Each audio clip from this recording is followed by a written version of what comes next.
Hi friends, I am doctor Ashutosh Gupta और आज बात करते हैं एब्सेंट नेज़ल बोन। राइट। सो हमारा सारा ध्यान नेज़ल बोन पे रहता है। जब हम लेवल 1 अल्ट्रासाउंड करते हैं 12 हफ्ते पे 16 हफ्ते पे, तो नेज़ल बोन के बारे में हम थोड़ा सा ज़्यादा कॉन्शियस रहते हैं बिकॉज नेज़ल बोन एक बहुत अच्छा इंपॉर्टेंट मार्कर है डाउन सिंड्रोम का, और डाउन सिंड्रोम काफ़ी कॉमन एन्यूप्लॉइडी है। राइट। सो नेज़ल बोन हमारे सॉर्ट ऑफ इन सर्विलेंस में सबसे स्ट्रॉन्गेस्ट और सबसे स्ट्रॉन्ग प्रिडिक्टर है एन्यूप्लॉइडी के लिए। Right. So we came across one case in which we identified at 19 weeks we identified that the nasal bone is not there. Right. तो अगर nasal bone नहीं है तब भी the baby definitely needs, because it is a major marker, baby needs an invasive testing because you cannot go by NIPT because NIPT में mosaic down syndrome के बारे में नहीं पता चलता है। दूसरा, वो रॉबर्टसोनियन डाउन सिंड्रोम के बारे में भी नहीं बताता है।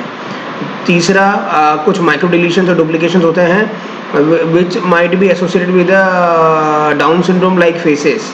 राइट। वो भी आप NIPT पे नहीं पता कर सकते हैं। Right. So definitely it warrants an amniocentesis, और वो ये इस केस में मैं आपको समझा देता हूँ। ये मिड सजाइटल व्यू है fetus, and then we can identify that the trilaminar line या equal sign is not there. So baby yawn कर रहा है but conspicuously the nasal bone is not there. So baby काफ़ी active है, तो ऐसा कोई हाइपोटोनिया का कोई एलिमेंट नहीं है, लेकिन कॉन्स्पिक्यूअसली आप देखिए कि जो इक्वल साइन है नेज़ल बोन का वो नहीं दिख रही है।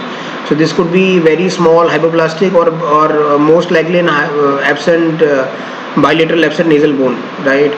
So this is definitely a marker for a Downs. चूँकि अल्ट्रासाउंड पे हमको नेज़ल बोन के मुतालिक कुछ खराबी मिली थी, तो जो असर्टेनमेंट है वो एब्सेंट नेज़ल बोन या हाइपोप्लास्टिक नेज़ल बोन की है। So the counselling is regarding that particular part. So the thing is this, that if we are dealing with an absent nasal bone even, then also the Down syndrome could be 18 to 30%.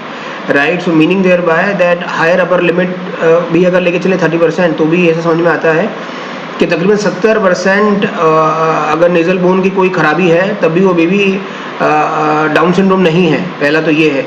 दूसरा ये है कि कुछ chromosomal micro deletions हो सकते हैं जो 1p36 deletion है, जिसमें डाउन सिंड्रोम लाइक फेसेस होती है, and this is the commonest sort of micro deletion after 22q micro deletion.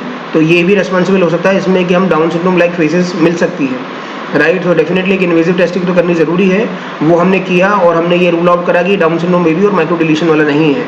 So this is very very reassuring, and then we are continuing with this pregnancy. Right.